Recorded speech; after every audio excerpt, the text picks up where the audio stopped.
कल हमने बेसिक देखा था, कैलोरीमेट्री का थोड़ा बेस बना लिया था कैसे कैसे होता है। ठीक है, तो यहाँ से हमने स्टार्ट किया था कल कैलोरीमेट्री पढ़ना। और हमने ये देखा था कि जो हमारी हीट होती है डिफरेंट स्टेज पे डिफरेंट डिफरेंट हीट की रिक्वायरमेंट होती है।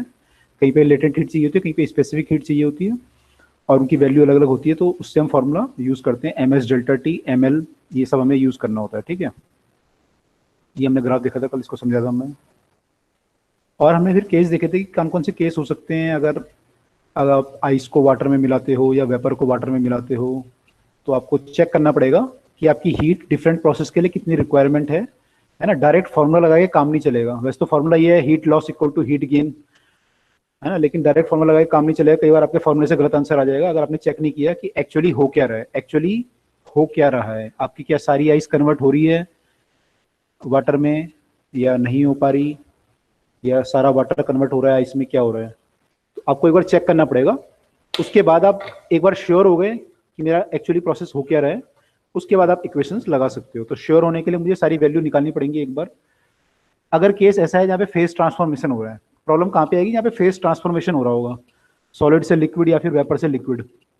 अगर मान लो फेस ट्रांसफॉर्मेशन नहीं हो रहा, तो वहाँ पे उतनी प्रॉब्लम नहीं आएगी, वहाँ तो मैं कर सकता हूँ, वहाँ कुछ चेक करने की कोई जरूरत नहीं है, डायरेक्ट फॉर्मूला लगा सकता हूँ। लेकिन अगर फेस ट्रांसफॉर्मेशन कहीं पे हो रहा है, तो in that case I need to check the things, तभी मेरा आंसर आएगा। ठीक है, तो हम लोग थर्मोडायनेमिक्स पढ़ रहे हैं और उसमें भी कैलोरीमेट्री पढ़ रहे हैं। हम थर्मल एक्सपेंशन पढ़ चुके हैं अब तक, थर्मोमीटर पढ़ चुके हैं, अब हम कैलोरीमेट्री पढ़ रहे हैं। तो हमने कुछ केस देखे थे, खुद ही हमने बनाए थे कुछ केस, क्या क्या हो सकता है, और थोड़ा सा हमने इस चीज़ों को समझा। ठीक है, अब जो है हम क्वेश्चन करते हैं कि एक्चुअल क्वेश्चन जो आपके एग्जाम्स में आए हैं, एक्चुअल क्वेश्चन जो एग्जाम्स में आए हैं वो कौन कौन से आए हैं, उनको कैसे कैसे करना है। ठीक है, तो let us start with the questions, directly with the question. ठीक है, तो सब लोग कैलकुलेशन वगैरह अपने ठीक रखना, तो क्वेश्चन के आंसर फिर ठीक आएंगे, अदरवाइज एरर हो सकता है। ठीक है, चलिए तो आज की क्लास स्टार्ट कर रहे हैं यहाँ से। We are starting our class for today. तो पहला क्वेश्चन है यहाँ से जो दिया हुआ है आपका कि 19 ग्राम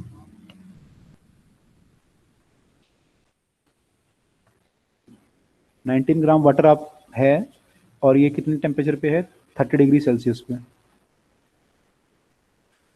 19 ग्राम वाटर 30 डिग्री सेल्सियस पे, और आपने ऐड क्या किया, 5 gram ice at minus 20 degree Celsius. They are mixed. They are mixed together.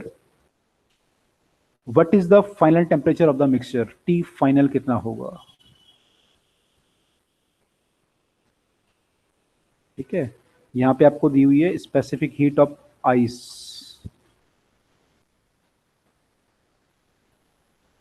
0.5 calorie पर ग्राम पर degree Celsius, and latent heat of ice 80 calorie पर ग्राम। What is the final temperature?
53.68। 53.68 degree Celsius. Yes sir. Just a minute, इसका answer आ रहा है, नहीं इतना ज़्यादा नहीं आ रहा। 58 तो वैसे भी नहीं आ सकता यार, देखो 30 है ना यहाँ पे टेम्परेचर, 30 से ज़्यादा तो हो ही नहीं सकता। आंसर तो 30 और इसके बीच में आना चाहिए कहीं।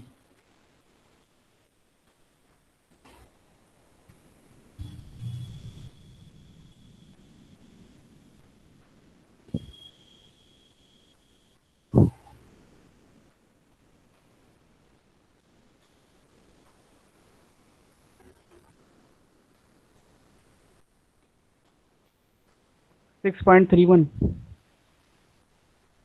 नहीं, थोड़ा सा अभी देखो और कुछ कैलकुलेशन और करो, इसके आसपास ही आंसर 5 है, 5 डिग्री सेल्सियस।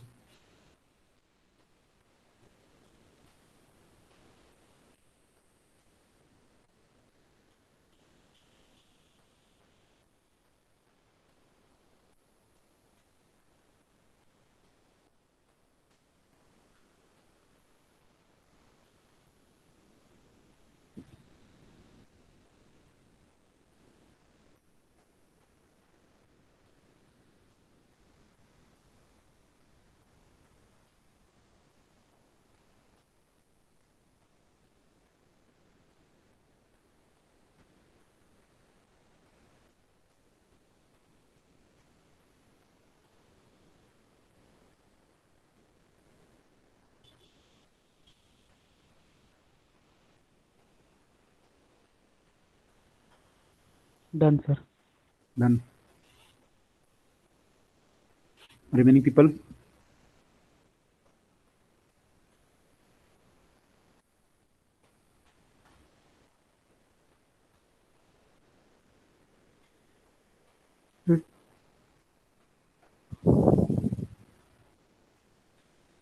बाकी लोगों का हुआ। 19 gram water 30 degree Celsius, 5 gram ice 20 degree Celsius. तो पहले तो उसका देखना पड़ेगा कि -20 से आइस को देखो पहले क्या क्या प्रॉब्लम आ रही है। -20 से 0 होगा पहले तो ये लिक्विड पे, सॉरी सॉलिड में, और फिर सॉलिड से लिक्विड होगा 0 पे ही। इस प्रोसेस में जो हीट चाहिए मुझे वो देखो कितनी आ रही है, Q equal to MS delta T आएगी। Q इक्वल टू M हमारा 5 है, S हमारा 0.5 है, डेल्टा T यहाँ पे 20 होगा।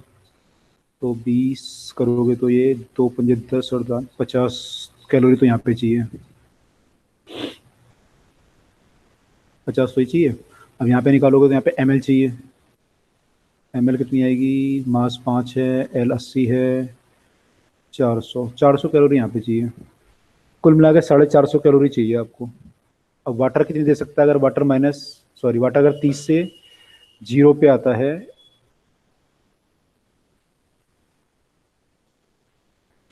तो कितने दे सकता है, MS delta T 19 gram water. S तो आपको पता है 4.2 होता है इसका, डेल्टा T इसका जो है वो है, हम चेक कर रहे हैं पूरे 0 के लिए, तो 30 मान लो पहले फाइनल शुरू में। तो ये आप वैल्यू जो आपकी आएगी, ये आएगी 42 × 3 यानी 6 और 4 × 12 126 × 19। तो ये वैल्यू तो 1200 से भी ज़्यादा आएगी, 126 × 19 काफ़ी ज़्यादा आएगी। तो ठीक है, ये वैल्यू इससे ज़्यादा है, 450 से तो ज़्यादा होगी वैल्यू। सर तो यानी जूल में आएगी ना। ओके, 1 रखेंगे यार, सही बोल रहे हो, हमने यहाँ जूल में रख दिया ना, 1 करेंगे इसे, क्योंकि कैलोरी में 1 होगा, क्योंकि हमने ये कैलोरी में निकाला था ना। तो ये 1 होगा तो यहाँ पे कितना आएगा फिर आपका, 19 × 30, 190 × 3,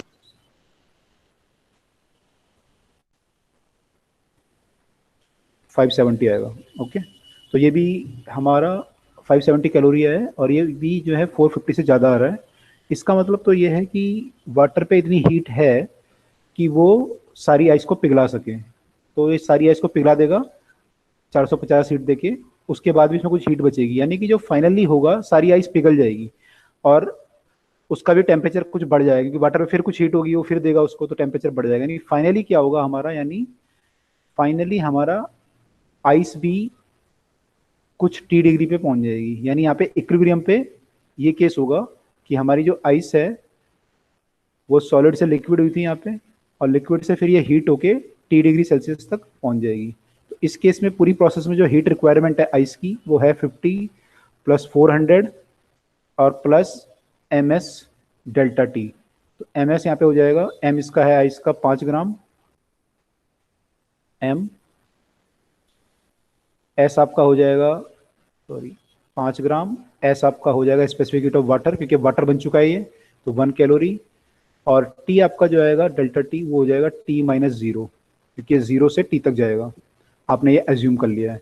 वाटर के केस में आप लिखोगे M, M S delta T लिखोगे, तो एम आपका जो है 19 ग्राम है, एस जो है आपका 1 है, और डेल्टा टी हो जाएगा 30 - टी। ठीक है, पॉजिटिव लिख रहा हूँ, पॉजिटिव वैल्यू 30 - टी लिखूंगा।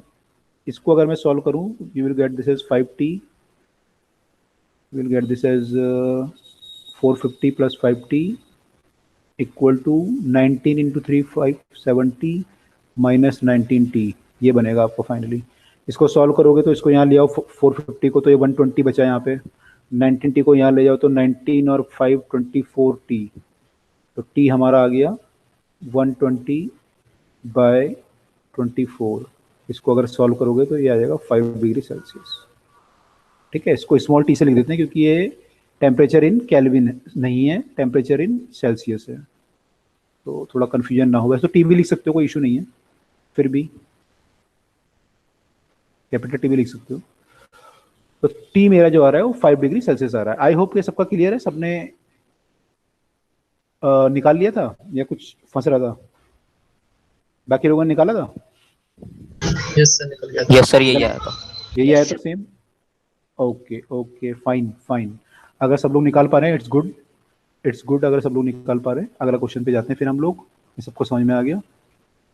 चलो अगला क्वेश्चन देखते हैं अब क्या होता है। तो इसके इसमें चेक करना बहुत जरूरी है ना, चेक करना पड़ेगा आपको। चलिए, ये कह रहा है एक हैमर है, हथौड़ा ऑफ मास 1 kg का। ये हैमर की जो स्पीड है, ये स्पीड से मूव कर रहा है 50 मीटर पर सेकंड, और ये हिट करता है आयरन नेल को ऑफ मास 200 ग्राम, काफ़ी भारी है। स्पेसिफिक हीट ऑफ आयरन जो है, आयरन की स्पेसिफिक हीट जो है वो है 0.105 कैलोरी पर ग्राम पर डिग्री सेल्सियस। अब ये कह रहा है ये हाफ ऑफ द एनर्जी, इसने जो एनर्जी इसकी थी उसकी half of the energy convert दे दी कील को गर्म करने के लिए, तो राइज इन टेम्परेचर कितना होगा? Half of the energy is converted into heat.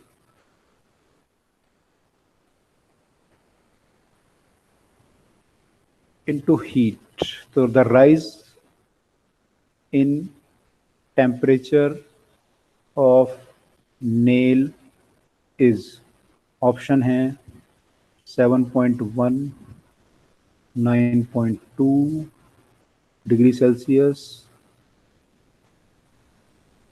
10.5, 12.5। आपको ये बताना है कितना होगा।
Sir option A. A is 7.1 degree Celsius. Yes, absolutely correct. Somil, it's correct.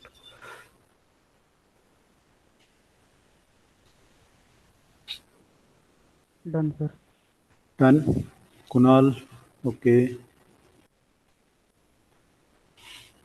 तो यहाँ पे जो एनर्जी होगी वो हाफ mv² होगी। कैपिटल एम देता हूँ वैसे, ये आपकी कन्वर्ट होगी ms डेल्टा टी में, ठीक है। अब इसकी हाफ एनर्जी, वो कह रहा है half of the energy is converted. आपको इसका मास पता है, इसका मास जो है 1 kg है, वेलोसिटी जो है 50 मीटर पर सेकेंड है, तो 1/4 हो जाएगा ऑफ 1 × 50 का स्क्वायर, 2500/4, तो ये जाएगा 1250 का आधा 625। ये कन्वर्ट हो जाएगी इसमें, ठीक है। और ये जूल में आएगी, क्योंकि ये आपने हाफ mv² लिया तो जूल में आएगा, equal to ms delta T. अब यहाँ पे ये लिखा कि ये जो कन्वर्ट हो रही है ये दोनों में जा रही है, मैंने हैमर प्लस कील में जा रही है, नेल में जा रही है, या केवल नेल में जा रही है। तो हम चेक करके देख लेते हैं, पहले नेल मान लेते हैं कि नेल पे जा रही है, उससे आइडिया हो जाएगा। तो ms डेल्टा टी अगर माने, यहाँ पे m जो है आपका 200 ग्राम है, यानी 200/1000 किलोग्राम में करना पड़ेगा, SI यूनिट में चेंज करोगे तो, क्योंकि आपने SI में लिया था। s आपका 4.2 हो जाएगा, सॉरी नॉट 4.2, 0. ये कैलोरी में दिया हुआ है, तो इसको मल्टीप्लाई करना पड़ेगा 4.2 से, तो इतना जूल हो जाएगा ये ms। डेल्टा थीटा आपको निकालना है, डेल्टा थीटा आपको निकालना है, ठीक है। तो ये जूल में आ गया, ये भी हमारा जूल में था इस साइड, तो ये कितना आ गया सर इसको मल्टीप्लाई बाय 1000 में करना पड़ेगा ना। मल्टीप्लाई बाय 1000 भी करना पड़ेगा। कैलोरी पर क्या दिया हुआ है हमें, ग्राम पर डिग्री पर ग्राम। सेल्सियस। ओके, तो इसे किलोग्राम में चेंज करने के लिए आपको, क्योंकि हमने किलोग्राम से डिवाइड किया था यहाँ पे, तो उसको 1000 से मल्टीप्लाई भी करना पड़ेगा, सही बात है। तो अब ये आ गया हमारा जूल पर केजी पर डिग्री सेल्सियस, ठीक है। तो यहाँ से 1000 से 1000 काट लो, फिर तो आपका ईजी हो गया, 200 आ जाएगा ये, इंटू 0.105 इंटू 4.2, इसको सॉल्व करो तो डेल्टा थीटा आपका आएगा, कितना आ रहा है यहाँ से 625। हमारी वैल्यू ज़्यादा आ रही है, क्योंकि 0.1 करोगे, इसको 1 मान सकते हैं अप्रोक्सीमेटली, इसको 4.2 मान लो अप्रोक्सीमेटली, तो पॉइंट हटा दो तो 1 0 चला गया, 20 आ गया, 1 0 और हटा दो तो 42, तो 84, 425/84, तो ये डेल्टा थीटा आएगा। इसको सॉल्व कर लो तो देख लो कितना आ रहा है ना, 7.1 आ रहा है।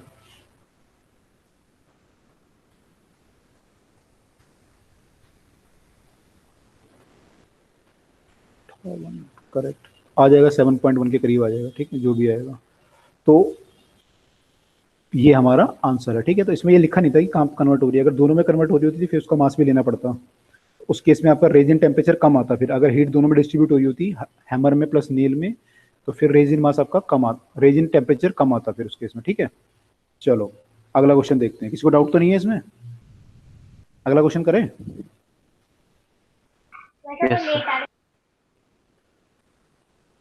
ओके, अगला क्वेश्चन आपका है,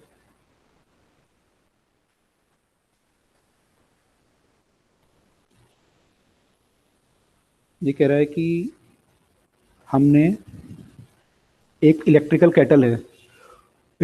केटल है और वो पानी गर्म कर रही है,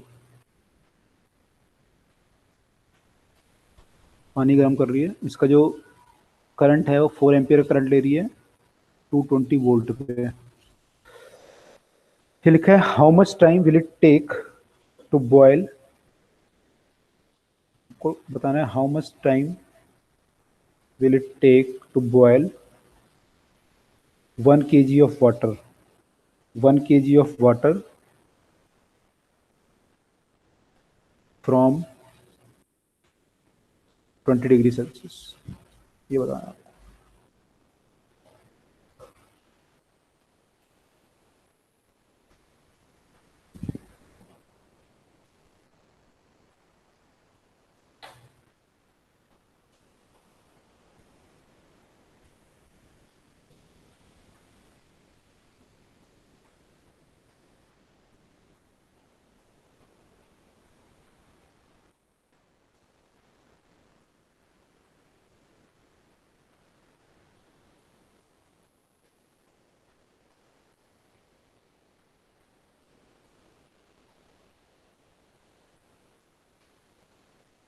how much time will it take to boil 1 kg of the water?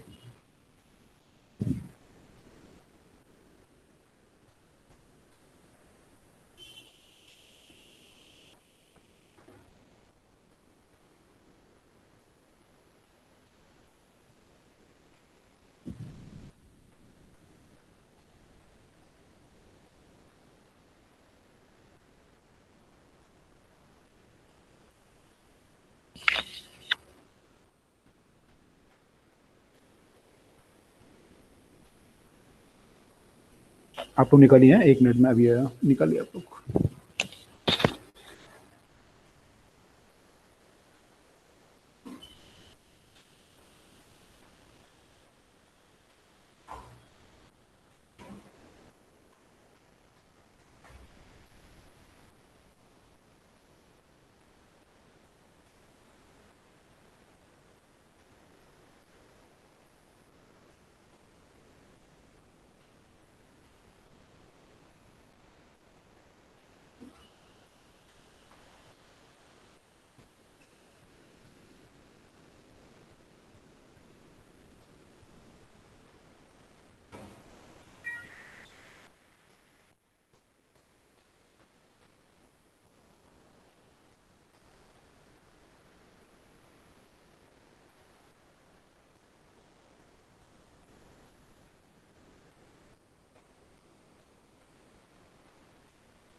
Yes dears, निकल गया आंसर?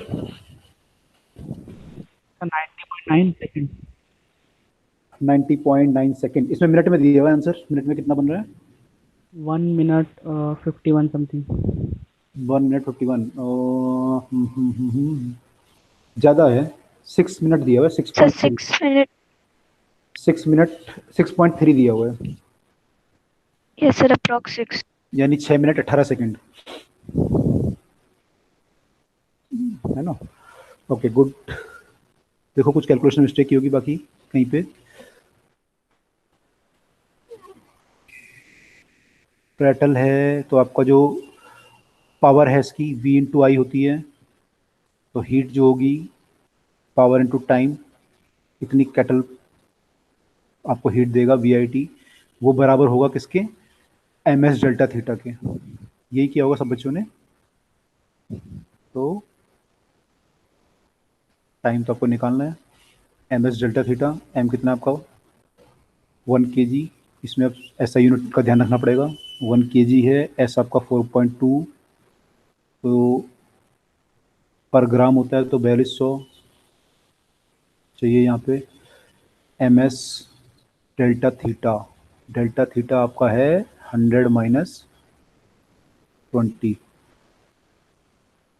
क्योंकि ये कह रहा है फ्रॉम 20 से बॉयल करने के लिए, तो यहाँ 80 आएगा, तो ये आ जाएगा 4200 इंटू 80 बाई 220 इंटू 4, मेरे ख्याल से तो ये आएगा टाइम। अरे तो केल्विन में आएगा। ये किस में आएगा? टाइम है ना, ये तो सेकंड में आना चाहिए। 4200 यूज करा है ना, तो उसकी यूनिट में नीचे केल्विन आता है, वो तो सेंटीग्रेड से कैंसिल नहीं होगा। ओके, देखो मैंने कहा था ना आपको कि अगर पर डिग्री में करूँ या पर सेल्सियस करूँ, मैंने 1 डिग्री राइस का जो सेल्सियस में होगा वही okay 1 sir, yes kelvin yes yes. है ना, तो बराबर आएगा दोनों। चलिए इसको सॉल्व कर लेते हैं आगे। 88 आ रहा है अपॉन में, तो ऊपर 80 है तो 420, ठीक है, 4 से डिवाइड कर लेते हैं, 2 से डिवाइड कर लो, तो ये आ गया 4200/11 सेकेंड। मिनट में कर लो तो 4200/11 इंटू 60 मिनट, 6 से कर लो, 6 से 42 तो 70 आ जाएगा, 70/11 तो कुछ आ जाएगा 6.66, और फिर 40 आएगा तो 11 तिया 33, फिर 70 आएगा, 11 छके 66, ऐसे कुछ आएगा। इतने मिनट क्लियर सबको? Yes Yes, sir. चलिए अब ऐसा ये क्वेश्चन जो है हमारा आईआईटी में आया था एक बार, उसको देख लेते हैं। थोड़ा सा इससे ऐसे ही था लेकिन थोड़ा सा हटके था, देखो उसको सुनो क्या है। इसमें किसी को डाउट तो नहीं है तो बता दो। I am writing next question. ये कह रहा है वाटर है, इसका वॉल्यूम जो है, आईआईटी का क्वेश्चन है 2004 का। वाटर का वॉल्यूम जो है 2 लीटर है और एक कंटेनर में रखा हुआ है, कंटेनर में रखा हुआ है, हीटेड विद अ कॉइल, एक कॉइल है, इसकी पावर 1 किलोवाट है, ठीक है। ये कह रहा है lid of the container is open, lid is open and energy is dissipated, energy is डेसिपिएटेड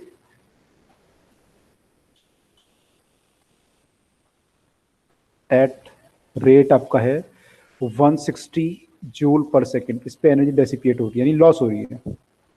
तो क्वेश्चन था कि how much time will it take, how much time will it take to rise temperature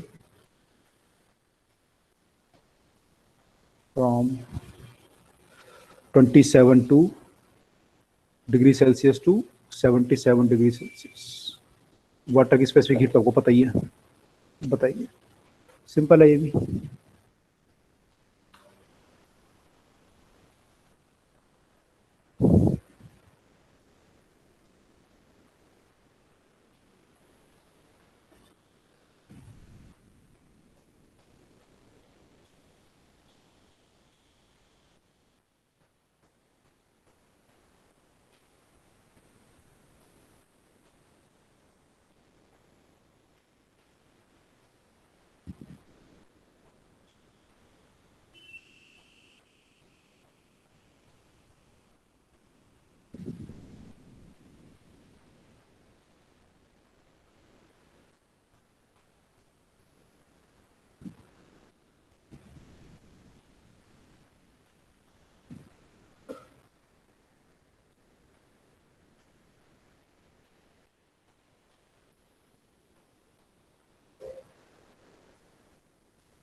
sir 8 minute 20 second. Correct लग रहा है मुझे तो। इसका answer है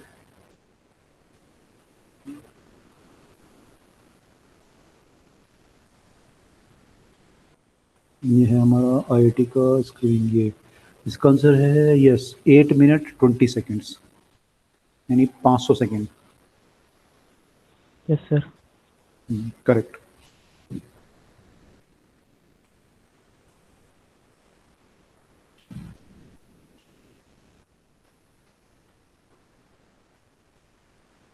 Yes, sir. Done. Done, good.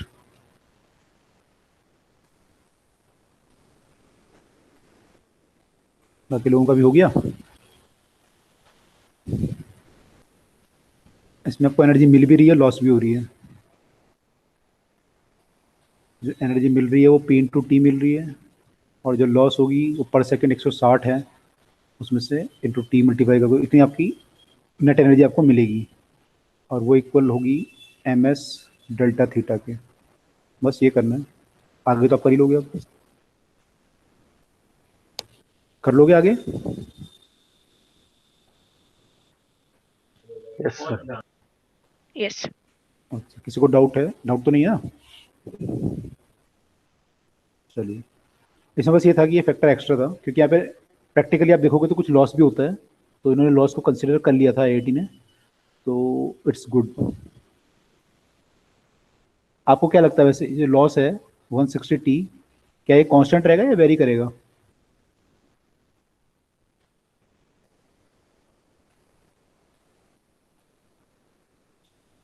One sixty का जो उन्होंने कांस्टेंट मान लिया है आईआईटी ने, ये कांस्टेंट रहना चाहिए या वेरी करना चाहिए? सर प्लीज प्लीज वेरी करना चाहिए। तो क्या होगा, ये टाइम के साथ बढ़ेगा या घटेगा, या बढ़ के घटेगा, या कौन क्या होगा?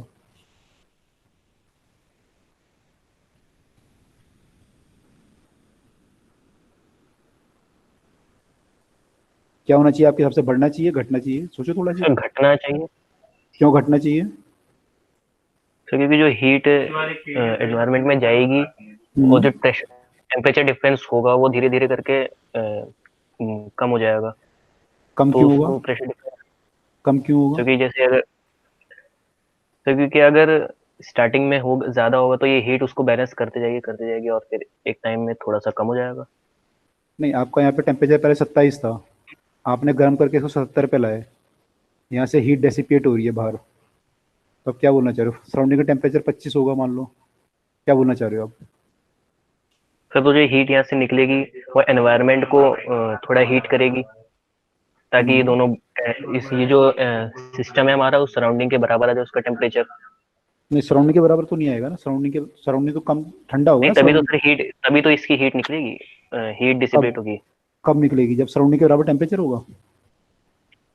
प्रेशर डिफरेंस होगा तो इसकी एनर्जी बाहर निकलेगी हीट नहीं, हीट के फॉर्म में। जब टेम्परेचर डिफरेंस होगा, प्रेशर डिफरेंस नहीं, टेम्परेचर डिफरेंस। जैसे टेम्परेचर डिफरेंस ठीक है, टेम्परेचर ज़्यादा कहाँ का होगा, अंदर का या सिस्टम सराउंडिंग? सिस्टम सिस्टम का ज़्यादा होगा, सराउंडिंग का कम होगा, तभी हीट निकलेगी बाहर। हाँ, फिर क्या बोलना चाह रहे हो आप? तो फिर जब हीट जब बाहर निकलेगी तो फिर बाहर का टेम्परेचर राइज करने रहेगा, फिर और फिर सब धीरे धीरे करके जब राइज होगा तो उसको हीट की कम नीड होगी, हीट अच्छा एनर्जी बोल। की। हाँ उसी हिसाब से फिर ये रेट कम हो लेकिन, जाएगा। हाँ लेकिन ऐसा होगा नहीं ना, क्योंकि एक्चुअली जो सराउंडिंग का टेम्परेचर तुम कांस्टेंट ही मानते हैं ना। सराउंडिंग का टेम्परेचर, सराउंडिंग क्योंकि आपका एक बहुत बड़ा सिंक की तरह बिहेव करता है, उसका टेम्परेचर तुम कांस्टेंट मानते हैं।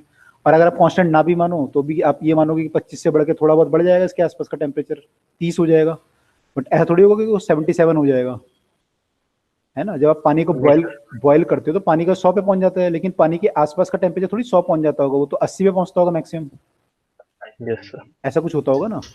तो इसको हम नहीं मानेंगे कि ये हीट ये बढ़ेगा, हम तो ये मानेंगे कि ये कांस्टेंट है। अब बताओ आप लोगों को क्या इसमें लगता ये है? ले सकते हैं सर, ये हम्म, हो सकता है कि जैसे अगर प्रैक्टिकल कंडीशंस में लें बस हम्म, आसपास एयर भी होगी, हम्म। तो फिर जब कुछ चीज़ हीट होती है तो जैसे एयर हीट होगी तो फिर डेंसिटी में डिफरेंस आ जाएगा। किसकी डेंसिटी में? वाटर की? एयर की डेंसिटी सर, जो एयर की? सराउंडिंग में है। उससे क्या फर्क पड़ेगा? डेंसिटी में डिफरेंस आ जाएगा तो मतलब स्पेसिफिक हीट में भी डिफरेंस आ सकता है फिर। अच्छा, नहीं नहीं, वो नहीं, इतना नहीं सोचेंगे। इतना सोचोगे तो हाँ हो सकता है वो भी। पहले मोटा मोटा फैक्टर देखो यार आप। आपकी जो बॉडी है, अगर मान लो गर्म हो रही है, अगर कोई बॉडी गर्म होगी तो हीट ज़्यादा लॉस करेगी कि बराबर करेगी या कम करेगी? ये बॉडी आपकी गर्म हो रही है ना 27 से 77 तक, तो ये हीट लॉस ज़्यादा करेगी पहले के मुकाबले या कम करेगी? बाहर का टेम्परेचर तो कांस्टेंट माना है आपने, ज़्यादा हीट लॉस करेगी ऑब्वियसली, ज्यादा।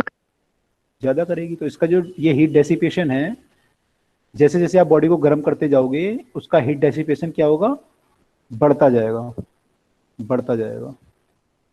ये बात आ रही है सबको, मैंने लॉजिकली लग रही है? से एक और बता दीजिए। मैं कह रहा हूँ कि भाई आप किसी बॉडी को गर्म करते जाओ, मान लो एक आयरन का पीसी है, मान लो इसको आपने गर्म करते गए, आपने टेम्परेचर पहले 10 करा इसका, फिर 20 किया, फिर 30 किया, तो जो हीट रेडिएट कर रहा होगा ये, टेम्परेचर बढ़ेगा तो इसका हीट रेडिएशन बढ़ेगा या क्या होगा? ये सब बढ़ेगा। बढ़ेगा ना। तो जैसे जैसे आप केटल का वाटर को गर्म करते जाओगे, केटल का टेम्परेचर बढ़ता जाएगा, वैसे वैसे इसके हीट रेडिएशन भी बढ़ते जाएंगे, सराउंडिंग को कर रहा होगा। सराउंडिंग का टेम्परेचर हम कांस्टेंट मान रहे हैं, तो ये बढ़ेगा। ठीक है, लॉजिकली सही है, एग्री? तो इस केस में ऐसा होगा। ठीक है, देखो इसमें देखो ना, एक चीज और आप ध्यान से देखो, मान लो आप आग से गर्म कर रहे हो किसी चीज को, आग का कोई टेम्परेचर होगा मान लो। अब मान लो आग जो है मैक्सिमम, मान लो किसी को जो है 800 डिग्री कर सकती है सपोज, डिग्री सेल्सियस तक गर्म वो कर सकती है गर्म। ऐसा क्यों होता है? क्योंकि भाई जो आग इसको हीट दे रही है, इसने हीट दी आग ने, तो शुरू में क्या होगा, बॉडी ठंडी है, मान लो ये बॉडी पड़ी हुई है आपकी 25 degree Celsius surround room temperature पे, और सराउंडिंग का टेम्परेचर 25 डिग्री सेल्सियस है। अब आपने हीट दिया, इसे हीट दिया तो उसका टेम्परेचर बढ़ना शुरू होगा बॉडी का। जब बॉडी का टेम्परेचर बढ़ेगा तो बॉडी सराउंडिंग को जो हीट लॉस करेगी वही बढ़ना शुरू हो जाएगा। ठीक है, तो इनिशियली क्या होगा, बॉडी हीट गेन कर रही है आग से और लॉस भी कर रही है, तो इनिशियली क्या होगा, गेन ज्यादा होगा, लॉस ज्यादा होगा? पहले गेन ज्यादा होगा। गेन ज्यादा होगा, आग आपको ज्यादा हीट दे देगी। फिर होते होते क्या होगा, धीरे धीरे आपके लॉस बढ़ना शुरू हो जाएगा। बढ़ते बढ़ते एक कंडीशन वो आ जाएगी कि जब जाके इसके हीट लॉस और हीट गेन आपस में बराबर हो जाएंगे, तो उस केस में क्या होगा, बॉडी का temperature will become constant. Body का टेम्परेचर कांस्टेंट हो जाएगा, मान लो 800 डिग्री सेल्सियस हो गया, जो भी हो गया कांस्टेंट हो जाएगा। ऐसा होता है ना, कांस्टेंट हो जाता है ना। अगर मान लो कांस्टेंट ना हो, कंटिन्यूअसली ये बढ़ती रहे, तो फिर क्या होगा, बॉडी गल जाएगी थोड़ी देर बाद। तो ऐसा होता है क्या, गलती है बॉडी आपका, जो आप खाना पकाते हो और गैस के ऊपर रखते हो तो क्या बॉडी गल जाती है थोड़ी देर बाद? गर्म ही तो हो जाती है। Yes sir. Yes sir. तो वो तभी तो पॉसिबल है अगर इसके रेडिएशन जो है इसके बराबर हो जाएं। अगर इसके रेडिएशन बराबर नहीं होंगे इसके, मान लो इससे कम रहे, तो टेम्परेचर बढ़ता रहेगा आपका, तो फिर तो आपको प्रॉब्लम हो जाएगी, आपकी बॉडी गल जाएगी। आयरन का टेम्परेचर 1400 कुछ डिग्री होता है, 1400 पे गल जाता है आयरन, तो आयरन तो गल जाएगा आपका। तो इसलिए आपके यहाँ से भी लॉजिक आप बोल सकते हो कि हीट रेडिएशन आपके बढ़ रहे होंगे। क्लियर हुआ ये? तो ऐसा सोचना है यार अपना दिमाग को ना, ऐसे करते रहो, बार बार बार बार ये एक्सरसाइज करोगे तो फायदा होगा। तो हम लोग ये ट्राई करेंगे, जब भी हम क्वेश्चंस करेंगे तो उसको थोड़ा सा सोचेंगे भी। चलो, ये क्वेश्चन है कि 3 लिक्विड हैं आपके, इन तीनों के इक्वल मासेस हैं और इनका टेम्परेचर दिया हुआ है, इनिशियली टेम्परेचर इतना है। अब ये कह रहे हैं जब मैं ए और बी को मिक्स करता हूँ तो मेरा टेम्परेचर आता है 16 डिग्री, और जब बी और सी को मिक्स करता हूँ तो आता है 23। तो ये कह रहा है जब मैं ए और सी को मिक्स करूंगा, ए प्लस सी को मिक्स करूंगा तो कितना आएगा?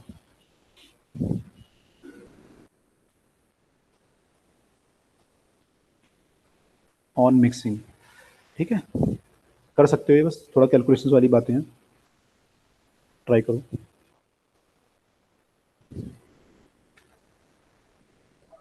सर क्या करना है क्वेश्चन में? भाई 3 लिक्विड दिए हुए हैं ए बी सी, ठीक है, इनका मास इक्वल है, इनका मास क्या है, इक्वल। ये कह रहा है ए का टेम्परेचर 12 है, बी का 19, सी का 28। जब मैं ए और बी को मिक्स करता हूँ तो टेम्परेचर मुझे फाइनल मिलता है मिक्सचर का 16।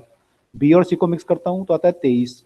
तो ए और सी को मिक्स करूंगा तो फाइनल टेम्परेचर कितना आएगा, ये पूछ रहा है क्वेश्चन में। ठीक है, okay sir.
20 degree Celsius.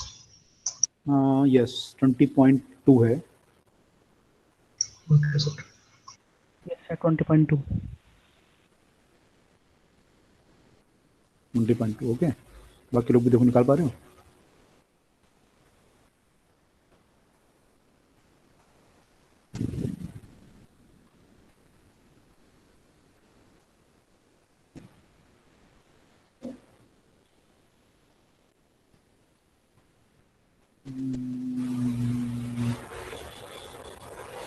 Twenty point two, इसमें मास इक्वल है, बस स्पेसिफिक हीट का खेल है सारा। ए और बी को मिलाओगे तो उसका एम तो कट ही जाएगा। एस डेल्टा थीटा ऐसे करके करना पड़ेगा आपको। सर आ गया। आ गया। चलिए, तो आई होप कि सब बच्चों ने निकाल लिया होगा। कुछ बच्चे भी कर रहे हैं कैलकुलेशन किया या हो गया?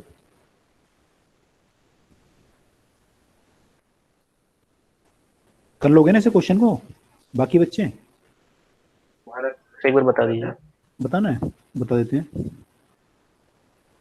देखो ए बी सी का टेम्परेचर कितना दिया है, 12 19 28 ना। A B C 12 19 28 19 28। अब क्या बोलता है ये, ए और बी को मिक्स किया था 16, इन दोनों को मिक्स किया था 16 डिग्री बनता है मेरा टेम्परेचर। और बी और सी को मिक्स किया 23, इन दोनों को मिक्स करता हूँ तो 23। तो अगर मैं ए और सी को मिक्स करूंगा तो टेम्परेचर कितना होगा? ठीक है, तो जब मैं इस केस को देखूंगा, अगर ए और बी को मिक्स करूं तो मेरा टेम्परेचर कितना होना चाहिए? एम तो सेम है, M S specific heat of A into delta T. जब मैंने ए एंड बी को मिक्स किया तो फाइनल टेम्परेचर कितना है 16 और ए का टेम्परेचर कितना था 12, तो डेल्टा टी कितना हुआ 4। ये ए के लिए हुआ, इक्वल टू बी ने हीट लॉस किया होगा क्योंकि बी जो है 19 से 16 पे आ गया। इसके लिए हम लिखेंगे एम, एम तो सेम है, S B into delta theta, इसके लिए हो जाएगा 16 और 19 यानी 3। तो यानी कि एम से एम कट गया तो आपका क्या रहा है 4SA इक्वल टू 3SB। ये हमारा फर्स्ट इंफॉर्मेशन से निकल के आया। सेकेंड इंफॉर्मेशन हमें दी हुई है, बी और सी को मिक्स किया तो हमारा टेम्परेचर 23 हो गया। 28 से यानी ये 23 पे आया और ये 19 से 23 पे आया। तो हम लिख सकते हैं MSB डेल्टा थीटा, इसके लिए हो जाएगा बी वाले के लिए 23 माइनस 19 यानी कि 4 इक्वल टू एम दोबारा सेम आएगा, SC इसके लिए टेम्परेचर है चेंज 5, 28 से 23 गया है ये। तो यहाँ से हमारा इन्फॉर्मेशन आ गई SB 4SB equal to 5SC। ये आ गया मेरे पास। बस अब मुझे क्या करना है, ए और सी को मिक्स करना है। ए और सी को मिक्स करूंगा तो मैं लिखूंगा MSA डेल्टा थीटा। तो मैं ए और सी को मिक्स करूंगा तो ए वाला कम टेम्परेचर पे है, सी वाला 28 पे है, तो ए वाले का टेम्परेचर बढ़ेगा तो मैं लिख सकता हूँ T-12, इसके लिए टेम्परेचर जो चेंज होगा इक्वल टू MSC। और इसके लिए मैं लिख सकता हूँ सी वाले के लिए 28 माइनस टी, ताकि ये पॉजिटिव है, एम फिर कट जाएगा। अब अगर मैं एस ए और एस सी में रिलेशन निकाल दूं तो फिर मेरा टेम्परेचर में इक्वेशन बन जाएगी पूरी। एस ए और एस सी में रिलेशन निकालने के लिए मुझे ये दोनों इक्वेशन यूज करनी पड़ेंगी 1 और 2। तो 1 और 2 मुझे चाहिए एस ए और सी में रिलेशन, तो मैं एस बी को हटा देता हूँ। एस बी मेरा यहाँ से जो बन रहा है वो 4SA/3 बन रहा है, और यहाँ से जो बन रहा है एस बी वो बन रहा है 5SC/4। ये दोनों आपस में बराबर होंगे। अगर मैं इक्वेट करूँ तो I will get 4SA/3 equal to 5SC/4। तो यहाँ से मेरा रिलेशन आ गया कि 16SA इक्वल टू 15SC। तो मैं यहाँ पे किसी की वैल्यू पुट कर सकता हूँ। मान लो मैं SA की वैल्यू पुट करता हूँ यहाँ से, SA मेरा हो जाएगा 15/16SC। SA की वैल्यू पुट कर दूँ 15/16SC, T-12 equal to SC 28 minus T. SC से SC काट दो। अब आपको यही चाहिए था, इसीलिए आपने सारा काम किया, ये जो यहाँ किया आपने सारा वर्क आपने इसीलिए किया। SC से SC कट गया, अब तो इक्वेशन सिंपल हो गई। मल्टीप्लाई कर दो 15T माइनस ये मल्टीप्लाई करोगे तो 180 आ जाएगा मेरे ख्याल से। यहाँ हो जाएगा 16 × 28 माइनस 16T, क्रॉस मल्टीप्लाई, इसको सॉल्व कर लेंगे उससे आ जाएगा, है ना। आगे समझ में अब? Yes sir. इसमें कुछ नहीं था यार, सिंपल इक्वेशंस हैं, डरना नहीं है क्वेश्चन को देख के, है ना, क्वेश्चन ऐसे घुमा देंगे लैंग्वेज, हमें डरना नहीं है, ठीक है। चलो आगे मूव करते हैं। अब आगे जो है देखो, आपके जो लिक्विड होते हैं वो सॉलिड, लिक्विड और गैस फेज में आपको पाए मिलते हैं, है ना, अकर करते हैं। तो ये सॉलिड लिक्विड गैस फेज किसी लिक्विड का होता है, आपने देखा था टेम्परेचर पे डिपेंड करता है, प्रेशर पे भी डिपेंड करता है। आपने देखा था जो वाटर का जैसे आपका पॉइंट था, बॉइलिंग पॉइंट, तो वो टेम्परेचर पे भी डिपेंड कर रहा था और प्रेशर पे भी डिपेंड कर रहा था। तो डिफरेंट प्रेशर पे आपका डिफरेंट बॉइलिंग पॉइंट आ रहा था, है ना। तो ये जो होता है एक्चुअली, ये फंक्शन है पूरा 3 चीज़ों का, which is your temperature, pressure and volume, ठीक है। तो ये स्टेट आपकी है वो उस पर डिपेंड करती है। इसको समझने के लिए हम लोग प्रेशर टेम्परेचर डायग्राम बनाते हैं, उन्हें हम बोलते हैं फेज डायग्राम।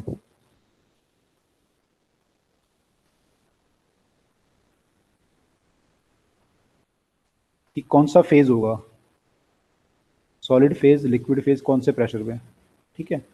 तो देखो इसमें हम 2 तरह के सबस्टेंस लेंगे, 2 तरह के सबस्टेंस लेंगे। एक तो वो हैं जो कि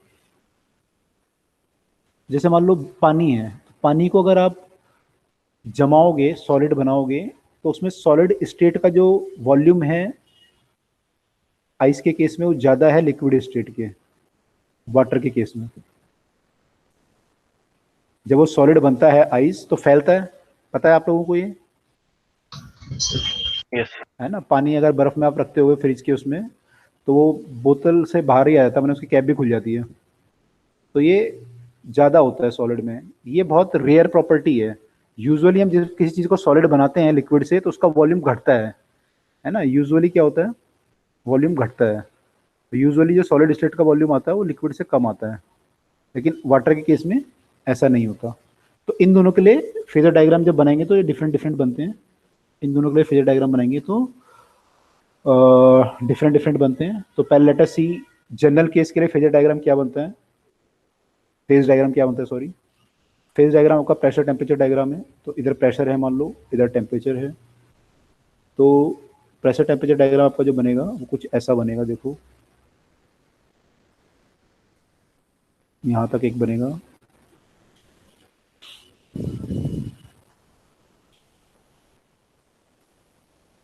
और ये ऐसे कुछ बनेगा, ठीक है। तो यहाँ पे ये बता रहा है कि यहाँ पे आपका जो है फेज जो होगा वो सॉलिड होगा। 3 आपके पार्ट बने यहाँ पे, एक पार्ट ये है, एक पार्ट ये है, एक पार्ट ये है। तो यहाँ पे हमारा फेज जो है सॉलिड है, यहाँ पे लिक्विड है, और यहाँ पे गैस है, यहाँ पे गैस है, ठीक है, ऐसे है, ठीक है। अब ये प्रेशर है, ये टेम्परेचर, ठीक है। अब इसको थोड़ा डायग्राम को अगर ध्यान से देखें, मान लो मैं एक टेम्परेचर लेता हूँ, मान लो एक प्रेशर ले लेता हूँ फिक्स, मान लो ये प्रेशर फिक्स है, और मैं टेम्परेचर बढ़ाता हूँ, तो मेरा क्या हुआ, यहाँ से सॉलिड से गैस बन गया। मान लो थोड़ा ऊपर ले लेता हूँ यहाँ पे, तो पहले क्या हुआ, सॉलिड था, फिर मैंने टेम्परेचर और बढ़ाया, मैं टेम्परेचर को बढ़ा रहा हूँ अपना, तो ये सॉलिड बना, फिर सॉलिड से क्या बना, लिक्विड बना, फिर लिक्विड से क्या बन जाएगा, गैस बन जाएगा। ये ऐसा होना चाहिए लॉजिकली, ऐसा ही होगा। Yes sir. तो फेजर डायग्राम हमारा ठीक बना हुआ है। या फिर हम किसी टेम्परेचर पे अगर देखें, तो आप प्रेशर अगर बनाते जाओगे तो पहले वो गैस होगा, गैस से लिक्विड बन जाएगा, और प्रेशर लगाओगे तो क्या होगा, सॉलिड बन जाएगा, ठीक है। तो ये लॉजिकली सही है डायग्राम आपका। तो ये डायग्राम जो है किसके लिए है, नॉर्मल जो आपके ये वाले सबस्टेंस होते हैं इनके लिए है, यूजुअली जो होते हैं, ठीक है। तो इनके लिए आपका फेजर डायग्राम ऐसा बनता है, फेज डायग्राम। अब इसमें जो ये लाइन है जहाँ पे लिक्विड से गैस में कन्वर्ट हो रहा है, तो आपको पता है जब लिक्विड से गैस में कन्वर्ट होता है उसको हम क्या बोलते हैं, वेपराइजेशन बोलते हैं प्रोसेस को, वेपर बन रहे हैं, तो इसको हम बोलते हैं वेपराइजेशन लाइन, इसको हम बोलते हैं वेपराइजेशन लाइन। ये तीनों लाइन का नाम होता है, इस लाइन का नाम होगा वेपराइजेशन लाइन। सॉलिड से गैस को क्या बोलते हैं, सब्लिमेशन। सब्लिम तो यहाँ पे हम बोलेंगे इसे सब्लिमेशन लाइन।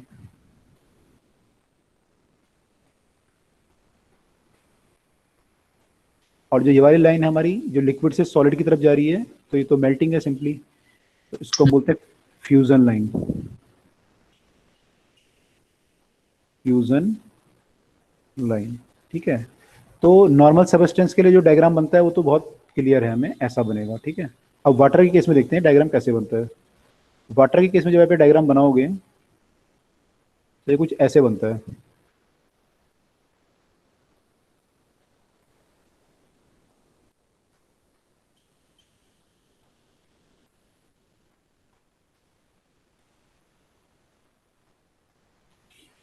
ठीक है, यहाँ पे ऐसे बनता है आपको। तो यहाँ पे ये वाटर फेज में है, यहाँ पे आइस और यहाँ पे स्टीम। इसमें थोड़ा डायग्राम चेंज हो गया है ना, स्टीम यहाँ पे हो गया, यहाँ वाटर, यहाँ पे आइस। डायग्राम में ये टेम्परेचर है और ये आपका प्रेशर है। यहाँ पे फर्क क्या पड़ा कि ये जो लाइन हमारी ऐसे जा रही थी, अब ये अब ऐसे हो गई। मैंने जो स्लोप आपका पॉजिटिव था यहाँ पे फ्यूजन लाइन का, वो स्लोप क्या हो गया, नेगेटिव। बाकी तो लगभग सेम है, केवल यहाँ फर्क पड़ गया कि आपका जो फ्यूजन लाइन है उसका स्लोप क्या हो गया, इस बार नेगेटिव स्लोप हो गया, ठीक है। तो इस लाइन को हम बोलते हैं, इस केस में पानी है तो आइस लाइन बोल सकते हो, क्योंकि स्पेशल केस हो गया। मतलब वो ये फ्यूजन लाइन नहीं है, फ्यूजन भी इसका स्पेशल केस ही एक वो होगा। ऐसी जब वाटर से स्टीम में कन्वर्ट होगा तो वेपराइजेशन है, इसको हम स्टीम लाइन बोलते हैं। स्टीम लाइन तो हमारी सेम है पिछली बार की तरह लगभग। और ये जो कन्वर्जन होता है सीधा स्टीम से आइस वाला, इसको हम बोलते हैं हो फ्रॉस्ट। हो फ्रॉस्ट आई थिंक कोई प्रोसेस होती है, पेड़ वेड़ में कई बार ऐसा होता है कि एकदम से आप अगर प्रेशर चेंज करोगे ना तो ऐसा हो जाता है, तो इसे बोलते हैं हो फ्रॉस्ट लाइन, ठीक है। तो यहाँ पे आप देखो इसमें फर्क पड़ा, इसमें आपका फर्क पड़ा। तो ये जो लाइन है आपकी ऐसे है, इससे मेरे को क्या पता चल रहा है, इससे मेरे को क्या पता चल रहा है, इससे मेरे को पता चल रहा है कि जब मेरा प्रेशर बढ़ रहा है, जब मेरा प्रेशर ज़्यादा है, तो मुझे वाटर को आइस को वाटर में कन्वर्ट करने के लिए टेम्परेचर कम चाहिए, ज़्यादा चाहिए। If my pressure is more, less कर दो चलो, इफ प्रेशर इज लेस, तो मेरे को एनर्जी जो मैंने वाटर को कन्वर्ट करना है, आइस को वाटर में कन्वर्ट करना है, उसे गलाना है आइस को, तो मुझे ज़्यादा टेम्परेचर चाहिए कम चाहिए अगर प्रेशर लेस होगा तो? ज्यादा टेम्परेचर। कैसे? इस लाइन को स्पेशली यहाँ देख लेते हैं अलग से बना के। ये लाइन ऐसे है और ये प्रेशर है, ये टेम्परेचर है। मैंने आपको कहा कि इस साइड मेरा वाटर है लिक्विड, इस साइड मेरा सॉलिड है। मैंने कहा अगर मैं प्रेशर लेस करूँ, प्रेशर को घटाऊँ, टेम्परेचर ज़्यादा चाहिए कम चाहिए? ज़्यादा चाहिए। अगर मैं प्रेशर को कम कर रहा हूँ तो टेम्परेचर ज़्यादा चाहिए मुझे, तो प्रेशर इज लेस, तो I require less temperature to melt ice. और एक minute, if pressure is more तो we require more temperature to melt the ice, ठीक है। इफ प्रेशर इज लेस, यहाँ पे उल्टा हो रहा है। अगर आप बाकी सबस्टेंस में देखेंगे, अगर आप ज्यादा प्रेशर लगा के रखोगे तो उनको मेल्ट करना डिफिकल्ट होगा, आपको ज्यादा टेम्परेचर चाहिए मेल्ट करने के लिए। तो इस केस में तो ऐसे ही होगा, इस केस में अगर आप वो निकालोगे तो इस केस में ऐसे ही आएगा। लेकिन जब आप वाटर के केस में, आइस के केस में निकालोगे तो डायग्राम आपको ये बता रहा है, ये डायग्राम आपको ये बता रहा है कि आपको ज्यादा प्रेशर लगाने में कम टेम्परेचर में मेल्ट हो जा रही है आइस, यानी आप प्रेशर लगाओगे तो मेल्ट ही हो जाएगी आइस अगर ज्यादा प्रेशर लगा दोगे तो यहाँ पे कुछ उल्टा ही आ रहा है, ठीक है। तो डायग्राम ये बता रहा है। क्लियर हुआ ये? Yes sir. है ना, क्योंकि डायग्राम ऐसा बन रहा है ना मेरा, ऐसा डायग्राम बनने का मतलब ये हो रहा है। या इस केस में उल्टा बनना था डायग्राम, इस केस में ऐसे बन रहा था। इस केस में आपका अगर प्रेशर बढ़ रहा है आपका तो आपको टेम्परेचर भी ज़्यादा चाहिए फिर, है ना। तो ये वाला सबस्टेंस तो सेम, मैंने वही तो बोला, इसकी ये यूजुअली जो प्रॉपर्टी है वो ये होनी चाहिए लेकिन वाटर एनोमलस है कि जो जमने पे जो इसका वॉल्यूम बढ़ जाता है ना, वाटर एक एनोमलस हुआ है जो जमने पे वॉल्यूम बढ़ जाता है, तो इसके कारण से जो है सारी चीजें आपकी चेंज हो जाती हैं। तो यहाँ पे जो है इसको उल्टा हो रहा है, अगर आपका प्रेशर ज्यादा लगा हुआ है तो आपको मेल्ट करने के लिए टेम्परेचर कम चाहिए। Clear? Yes. Yes, sir. Okay. तो एक चीज बताओ, मान लो एक आइस है और वो एक मान लो इंसुलेटेड लकड़ी के ऊपर रखी हुई है सपोज, तो ये कहाँ से गलना शुरू करेगी, बॉटम से या टॉप से?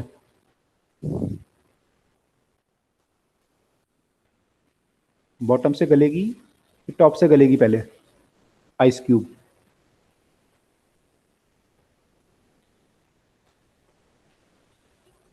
टॉप से, क्यों?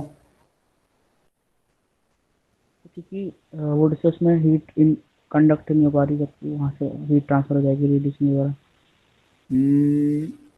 अच्छा चलो, मान लो आपने वुड नहीं लिया, आपने इसको पकड़ के रखा हुआ है, एक होल्डर से पकड़ा हुआ है, अब बताओ कहाँ से करेगी?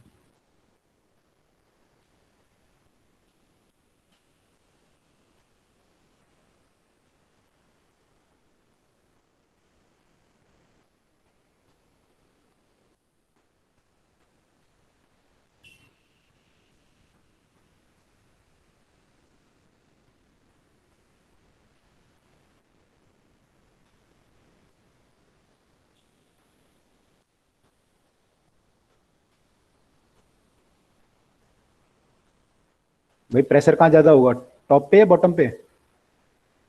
बॉटम। तो कहाँ से But तो कहाँ से पहले वो होगी? अगर प्रेशर हम ज्यादा लगाते हैं तो आइस को मेल्ट होना इजी होता है, आसान हो, ये डिफिकल्ट? difficult.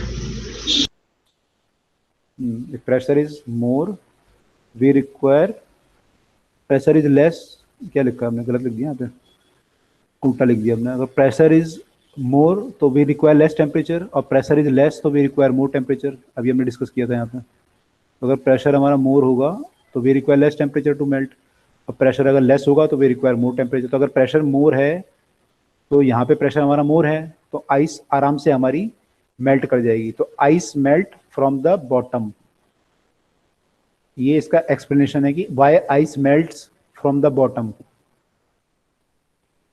तो दिस इम्प्लाइज दैट, जो आपने ऊपर एक किया है पूरा, आपने बोला आइसलैंड का स्लोप नेगेटिव है, उससे आपका ये सब आ रहा है, उससे ये कंक्लूजन निकल रहा है, तो it implies that ice melt from bottom.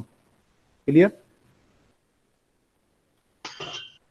Yes sir.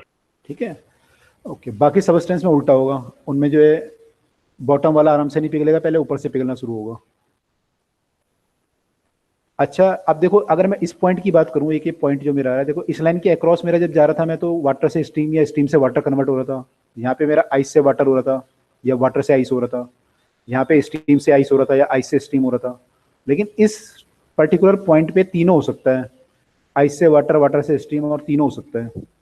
ठीक है, तो जब ये आप मान लो इस लाइन की बात कर रहे हो, आप इस लाइन पे खड़े हो, मान लो सपोज, मान लो इस लाइन पे मैं खड़ा हूँ, इस लाइन पे क्या होगा, मेरा इक्विलिब्रियम पॉइंट होगा एक तरह का। तो यहाँ पे थोड़ा बहुत आइस भी होगी और थोड़ा बहुत स्टीम भी होगी। ऐसे जब आप यहाँ पे होगे तो कुछ स्टीम भी होगी और कुछ वाटर भी होगा। ऐसे जब आप यहाँ पे होगे तो वाटर आइस का इक्विलिब्रियम होगा, है ना, क्योंकि आप इस लाइन पे खड़े हो। लेकिन जब आप इस पॉइंट पे खड़े होगे तो क्या होगा, तीनों का इक्विलिब्रियम होगा। Yes, sir. तीनों फेज आपके यहाँ पे अवेलेबल होंगे, तीनों फेज आपके अवेलेबल होंगे। तो इस पॉइंट को हम बोलते हैं, यहाँ पे तीनों फेज अवेलेबल हैं, तो this particular point is known as triple point. This is known as triple point, जहाँ पे तीनों फेज आपके अवेलेबल हैं, इसे बोलते हैं हम ट्रिपल पॉइंट। इसके कॉरस्पॉन्डिंग जो टेम्परेचर आता है वो आता है 0.01 डिग्री सेल्सियस, और जो प्रेशर आता है वो आता है आपका लगभग 0.46 centimetre of mercury column, 0.46 centimetre of Hg। तो ये हमारा यूनिक एक वो है पॉइंट जहाँ पे कि आपके तीनों फेज एक साथ रह सकते हैं। अगर आप किसी वाटर का टेम्परेचर और प्रेशर इतना ले आओ तो you can get all the three faces together. ठीक है, क्लियर? Sir, yes. सही है, और किसी सब्सटेंसेस में नहीं हो सकता ट्रिपल हाँ पॉइंट? हो सकता है, औरों का भी हो सकता है, बिल्कुल हो सकता है, औरों का भी हो सकता है। हमें वाटर की वैल्यू पता है, औरों की निकालनी पड़ेगी वैल्यू क्या आएगी, है ना। हो सकता है, सबके लिए हो सकता है। तो जैसे हमने यहाँ पे ओके बनाया तो यहाँ सर। पे ये भी ट्रिपल पॉइंट आएगा, यहाँ पे भी ट्रिपल पॉइंट आएगा, ठीक है। तो ये ट्रिपल पॉइंट आएगा। चलिए अब आगे चलते हैं इससे। तो हमारा ये कैलोरीमेट्री के क्वेश्चन आपने किए, कैलोरीमेट्री क्वेश्चन हमारे सॉल्व हो गए। अब आगे चलते हैं, अगले टॉपिक पे चलते हैं इससे। क्वेश्चन हम कर चुके हैं ना कैलोरीमेट्री के, ये वाला कर लिया, हाँ ठीक है। ठीक है, चलो अगले टॉपिक में मूव करते हैं। अब देखते हैं जो हीट हमारी है वो फ्लो कैसे करती है, उसके फ्लो करने के तरीके क्या क्या है हमारे पास, हीट कैसे कैसे फ्लो करती है। अच्छा एक चीज़ बताओ इससे पहले कि अगर मान लो मेरा ये दिया हुआ एक ग्राफ कि भाई ये 3 सबस्टेंस है, इनकी स्पेसिफिक हीट का graph, sorry temperature versus time, आपने किसी को गर्म किया आपने तीनों को, और उनका ग्राफ ऐसे बन रहा है ना, तीनों का मास सेम है मान लो, और उनका ग्राफ ऐसे बन रहा है ए बी सी का। तो इसमें स्पेसिफिक हीट किसकी ज़्यादा होगी?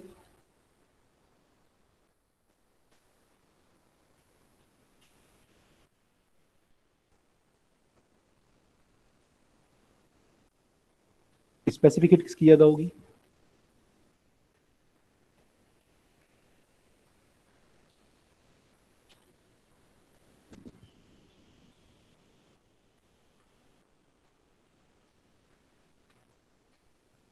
सी की ज्यादा होगी शायद।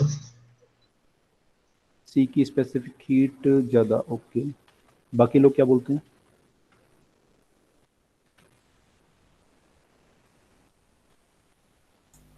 सर सी की होगी। सब लोग सी बोल रहे हैं, यस सर। ओके। क्यों होगा? क्योंकि कम टाइम में ए का टेम्परेचर ज्यादा बढ़ गया। ए का तो ज़्यादा बढ़ गया, ओके हाँ, तो इसका मतलब उसकी स्पेसिफिक हीट कम थी। करेक्ट। अगर किसी सब्सटेंस की स्पेसिफिक हीट कम होगी तो उसे कम हीट चाहिए गर्म होने के लिए, तो वो फटाफट से गर्म हो जाएगा, फटाफट से क्या होगा, गर्म हो जाएगा।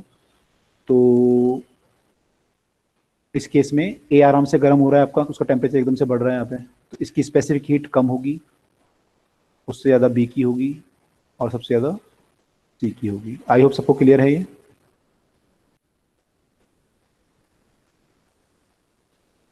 क्लियर? यस। यस। अच्छा, जैसे हम वाटर की जो स्पेसिफिक हीट होती है काफ़ी ज़्यादा होती है, अगर आप बाकी चीज़ों से कंपेयर करोगे तो काफ़ी बाकी कई सब्सटेंसेस ज़्यादा होती है वाटर की स्पेसिफिक हीट, इसलिए हम इसको यूज़ करते हैं अलग अलग पर्पस के लिए। आपने देखा होगा जो इलाके हमारे समुद्र के किनारे हैं, जैसे चेन्नई है, मुंबई है, वो आराम से गर्म नहीं होते ना, तो गर्म होते हैं ना ठंडे होते हैं। उसका रीज़न क्या हो सकता है? वहाँ पे गर्मी भी नहीं पड़ती और ठंडी भी नहीं पड़ती, उसका रीज़न क्या हो सकता है? Water as a moderator act करता है। हाँ, वाटर जो है वो उसकी स्पेसिफिक हीट ज़्यादा है, तो क्या होगा कि वो आराम से गर्म नहीं होगा। तो मान लो आपका ग्राउंड गर्म हो भी गया सन रेस वगैरह से, वाटर गर्म होने में टाइम लगेगा। तो वाटर किस, जो आपका मान लो यहाँ पे ग्राउंड है और यहाँ पे वाटर है, तो ये गर्म नहीं होगा आराम से, तो यहाँ पे जो इसकी एयर होगी वो भी गर्म नहीं होगी, तो वो क्या होगी, वो ठंडी होगी, ये गर्म हो जाएगी आराम से, क्योंकि ज़मीन गर्म हो जा रही है। तो फिर क्या होगा, ये जो यहाँ पे ठंडी हवा है वो यहाँ पहुँच के आपस में एक्सचेंज होंगी, तो टेम्परेचर को बैलेंस कर लेंगी, ठीक है। फिर क्या होगा, रात को फिर टेम्परेचर डाउन हो जाएगा, तो फिर तो प्रॉब्लम आपकी हुई नहीं। फिर दोबारा सुबह फिर गर्म होना शुरू होगा, तो ग्राउंड पहले गर्म हो जाएगा, वाटर गर्म होगा नहीं, फिर ये रे आपस में ये हवाएं आपस में बैलेंस कर लेंगी। ऐसे ठंड में होगा, ठंड में ये आराम से ठंडा नहीं होगा, तो ये आराम से बैलेंस कर लेगी। इसलिए हमारे वहाँ पे जो ये एरिया हैं आराम से गर्म नहीं होते, आराम से ठंडे भी नहीं होते, ठीक है। और जो कार में वो होता है आपका रेडिएटर वगैरह, वहाँ पे वाटर भरते थे ना, तो उसका भी रीज़न ये होता था कि वाटर आप वहाँ पे भरोगे तो रेडिएटर आपका गर्म नहीं होगा आराम से, क्योंकि इसकी स्पेसिफिक हीट काफ़ी है, आपको स्पेसिफिक हीट ज़्यादा चाहिए, मैंने हीट ज़्यादा चाहिए उसके लिए, तो वो आराम से गर्म नहीं होगा, ठीक है। Clear?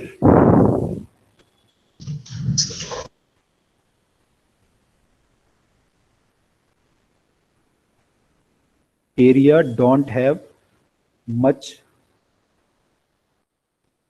Temperature variation, temperature variation. इसका रीजन आपको क्लियर है,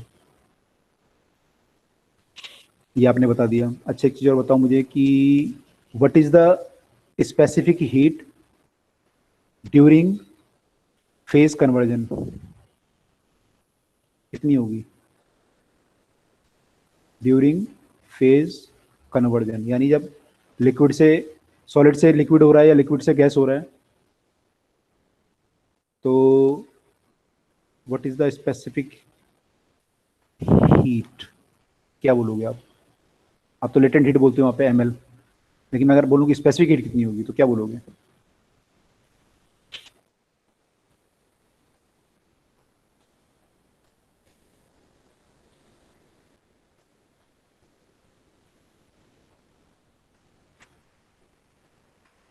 डेफिनेशन याद करो स्पेसिफिक हीट की क्या होती है।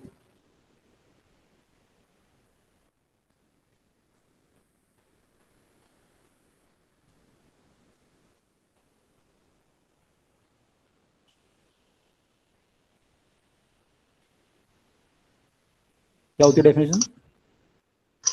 सर 1 डिग्री टेम्परेचर बढ़ाने के लिए जो हीट रिक्वायर्ड होती है करेक्ट, 1 ग्राम मास के। 1 ग्राम मास के लिए, है ना। तो इस केस में कितनी हीट रिक्वायर्ड होगी? Sir infinity. Infinity, infinite. Infinite, बिल्कुल, है ना। आप 0 से 0 पे कर रहे हो तो आपकी हीट तो वो आप दे रहे हो, लेकिन आपका टेम्परेचर बढ़ ही नहीं रहा, है ना। तो आपकी स्पेसिफिक हीट क्या लिखते हो आप? Q equal to M S delta T लिखते हो, तो S जो होगा वो क्या हो जाएगा? Q by M delta T. इस केस में डेल्टा टी इज 0, तो specific heat will be infinite. Clear?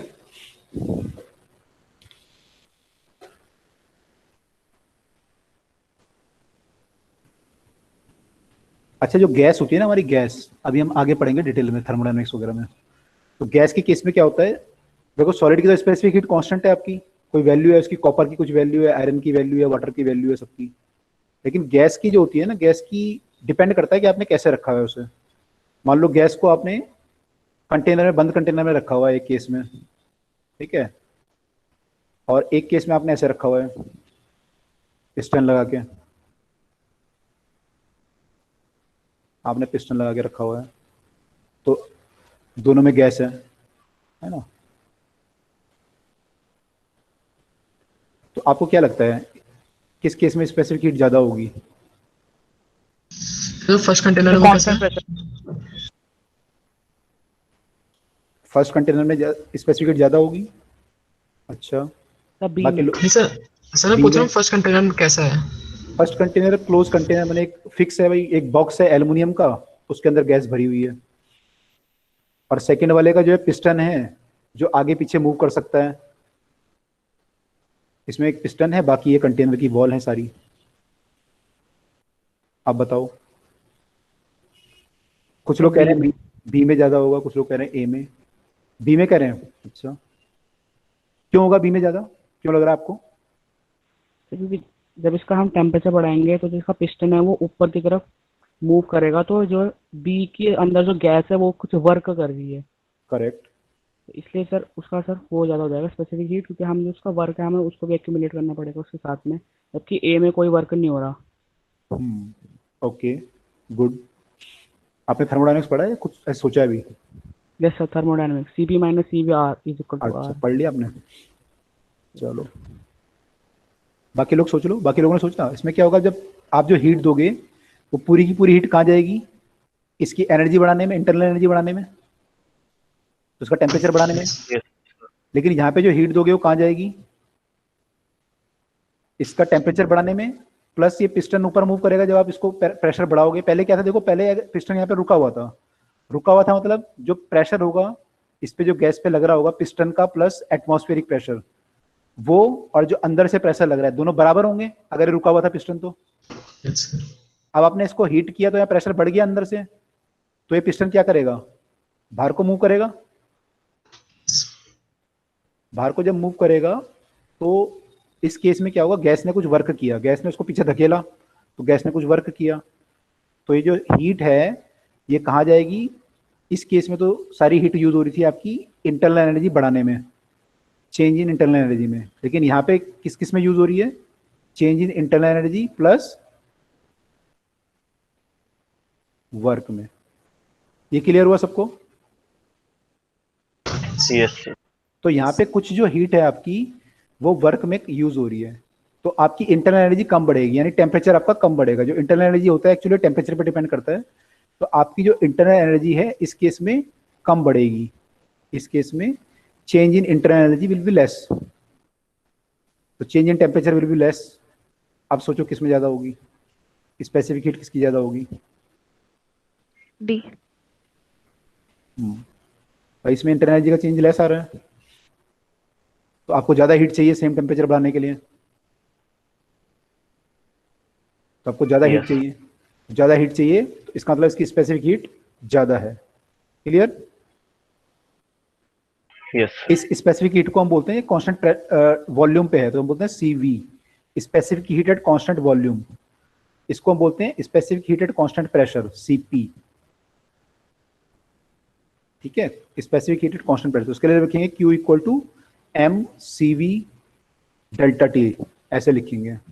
अभी देखेंगे इसको, एन सी वी भी लिखते हैं, एम लिखेंगे या एन लिखेंगे नंबर ऑफ मोल्स, आगे देखेंगे अभी, पर ऐसा कुछ इक्वेशन बनेगा। ठीक है, यस सर। अच्छा, स्पेसिफिक हीट केवल ये दोनों होती हैं और भी हो सकती है गैस के लिए? बहुत सारी हो सकती है, इनफाइनाइट हो सकती है, आप कुछ भी प्रोसेस बना सकते हो, है ना, आप कुछ भी कर सकते हो। कैसे कैसे कर सकते हो? सर एडियाबेटिक बना सकते हैं, हाँ, बना सकते हैं, ओके, तो कुछ भी कर सकते हो, है ना, उसमें भी रिवर्सिबल कर सकते हैं, कुछ भी कर सकते हो। आप यहाँ पे ये भी कर सकते हो कि आप यहाँ पे लगा दो एक स्प्रिंग, पिस्टन पे लगा दो स्प्रिंग, ऐसे भी कर सकते हो। इसको स्प्रिंग लगा दो, अब गर्म करो, स्प्रिंग का स्प्रिंग कांस्टेंट के है, ये कुछ ये करेगा, है ना, मतलब डिफरेंट डिफरेंट कर सकते हो। आईआईटी में इसने बहुत क्वेश्चन बनाए, है ना, ऐसा भी हो सकता है। या फिर आपने दो गैस भर दी, यहाँ पे पिस्टन यहाँ बीच में मूवेबल है, ये मूव कर सकता है पिस्टन, यहाँ पे एक गैस 1 है, यहाँ पे 2 है, तो अब ये मूव करेगा तो यहाँ प्रेशर, बाहर से जो प्रेशर है वो ये वाली गैस लगाएगी। पहले तो कौन लगा रहा था, एटमॉस्फेयर लगा रहा था, कांस्टेंट प्रेशर लगा रहा था, और ये पिस्टन लगा रहा था, अब ये गैस भी लगाएगी यहाँ पे प्रेशर। कई सारे केस हो सकते हैं, कई सारी स्पेसिफिक हीट हो सकती है, you can have many specific heat, but ये दो मेन होती हैं, सीपी और सीवी आर मेन, इनको हम बोलते हैं प्रिंसिपल स्पेसिफिक हीट, तो ये हमारी मेन स्पेसिफिक हीट होती है। अभी हम आगे थर्मोडायनेमिक्स जब करेंगे तो उसको डिटेल में काफी सारे क्वेश्चन इसके करने हैं, ठीक है, तो वहाँ पे देखेंगे डिटेल में क्या होता है। ठीक है, तो अभी आगे मूव कर रहे हैं। कितना टाइम बाकी है? 5 मिनट बाकी है हम पे।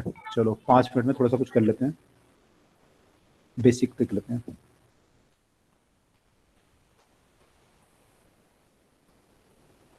और आईआईटी का ये बहुत फेवरेट है, ये सब ना, ये गैस वाले क्वेश्चन, एडवांस वालों का।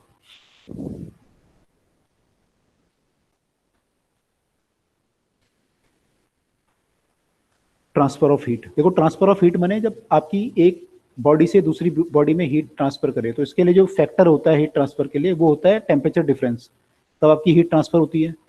ठीक है, तो इसके 3 तरीके हो सकते हैं, इसके 3 तरीके हो सकते हैं। एक हो सकता है आपका कंडक्शन, कन्वेक्शन और रेडिएशन। कंडक्शन,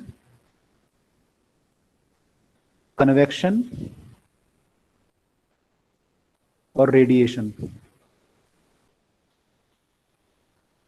कंडक्शन में क्या होता है, आपने एक रॉड है, उस रॉड को लिया, यहाँ से गर्म किया, और यहाँ पे आपने टेम्परेचर नापा उसका थर्मामीटर से, आपने थर्मामीटर लगा टेम्परेचर नापा, तो आप देखोगे जब यहाँ से गर्म कर रहे हो आप, तो रॉड क्या होगी, गर्म होती जाएगी, तो हीट यहाँ से यहाँ कंडक्ट कर रही है।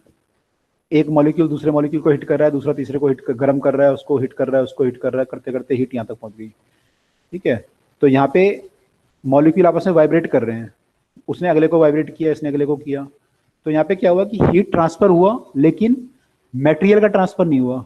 मटेरियल के मॉलिक्यूल यहाँ पे ऐसा हुआ कि भाई ये वाला मॉलिक्यूल गर्म हुआ और ये यहाँ तक आ गया, ऐसे हुआ क्या? ऐसे तो नहीं हुआ, ऐसे तो नहीं हुआ।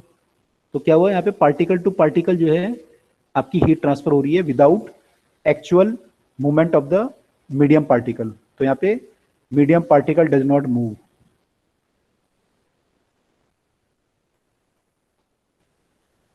Does not move. कन्वेक्शन में क्या होता है, आपने पानी को गर्म किया, बीकर को, नीचे का पानी गर्म हो गया, तो नीचे का पानी क्या होता है, बुलबुले बन के ऊपर आ जाता है, यहाँ पहुंच जाता है, ठंडा पानी नीचे आ जाता है, फिर वो गर्म होके फिर वो ऊपर आ जाता है, ऐसे करके पूरा प्रोसेस चलता रहता है। इसमें क्या हुआ, इसमें मीडियम पार्टिकल हमारे मूव कर रहे हैं, मीडियम पार्टिकल मूव कर रहे हैं, तो इसको हम बोलते हैं कन्वेक्शन, इसको हम बोलते हैं कन्वेक्शन। तो यहाँ पे मीडियम पार्टिकल मूव्स।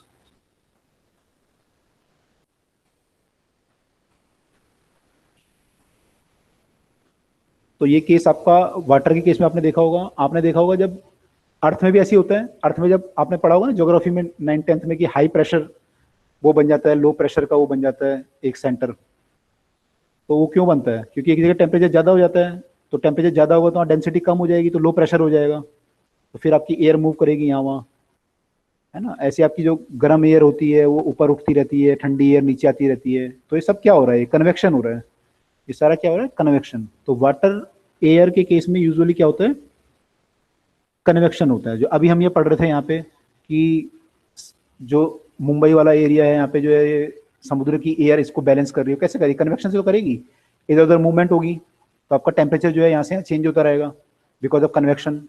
यहाँ मीडियम पार्टिकल मूव कर रहे हैं, this is our convection, this is our convection, ठीक है।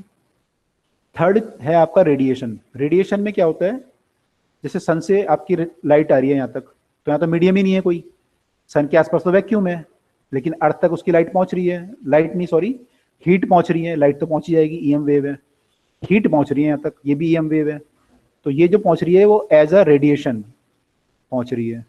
तो यहाँ पे ना तो कंडक्शन हो रहा है क्योंकि मीडियम ही नहीं है बीच में, यहाँ तक तो कोई मीडियम नहीं है, यहाँ तक एटमोस्फेयर नहीं आएगा अर्थ का, तो यहाँ तो कोई मीडियम ही नहीं है, तो यहाँ पे ना तो कंडक्शन हो रहा है और ना कन्वेक्शन हो रहा है, तो यहाँ पे क्या हो रहा है, रेडिएशन। तो it does not require any medium, medium है तो तब भी हो जाएगा, लेकिन इसको रिक्वायरमेंट नहीं है,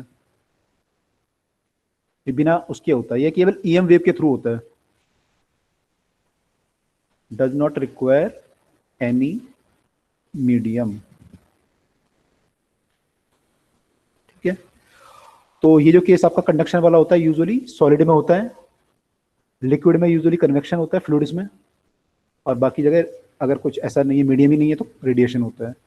जो ये वाला केस है यहाँ पे दोनों चीजें होंगी, एक्चुअली कंडक्शन भी हो सकता है, कन्वेक्शन भी, दोनों होंगे, लेकिन मेनली क्या होगा, कन्वेक्शन होगा, ठीक है। कई बच्चे पूछते हैं कि सर इसमें कंडक्शन नहीं होगा क्या, कंडक्शन भी होगा, बट मेनली जो होगा दैट विल बी कन्वेक्शन, ठीक है। तो ये जो कंडक्शन होता है ये मेनली सॉलिड में होता है, ओके। तो आई होप ये सबको क्लियर होगा यहाँ तक।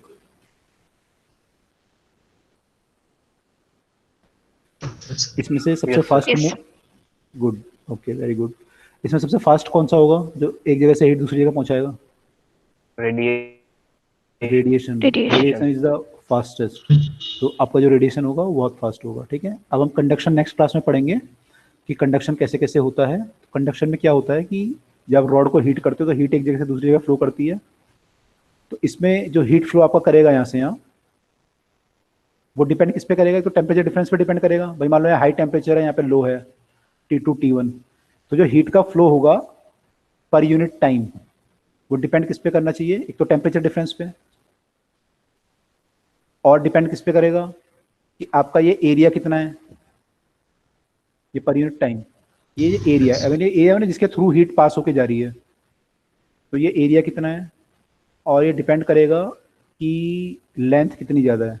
अगर लेंथ ज़्यादा होगी तो हीट का फ्लो स्लो हो जाएगा। भाई सेम टेम्परेचर डिफरेंस के लिए अगर लेंथ ज़्यादा हो गई, मान लो ये रॉड बड़ी हो गई ऐसे, और टेम्परेचर डिफरेंस आपका सेम है T1 T2, इस केस में हीट का फ्लो कम हो जाएगा। अगर ये आपने बिल्कुल छोटी रोड बना दी और टेम्परेचर डिफरेंस क्रिएट कर दिया तो एकदम से हीट फ्लो होने लगेगा, तो ये इन्वर्सली प्रोपोर्शनल टू दिस है। तो delta Q by delta T जो आएगा वो फाइनल जो आपका निकाल के जब निकालोगे आप, तो यह आ जाएगा KA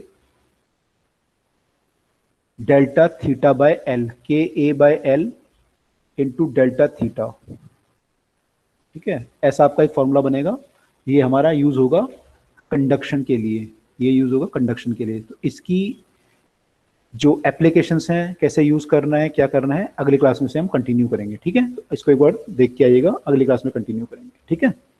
चलिए अगली क्लास में मिलते हैं, तब तक के लिए take care and good bye to all. Thank you. Very good night, good night, good night, welcome. Good night sir.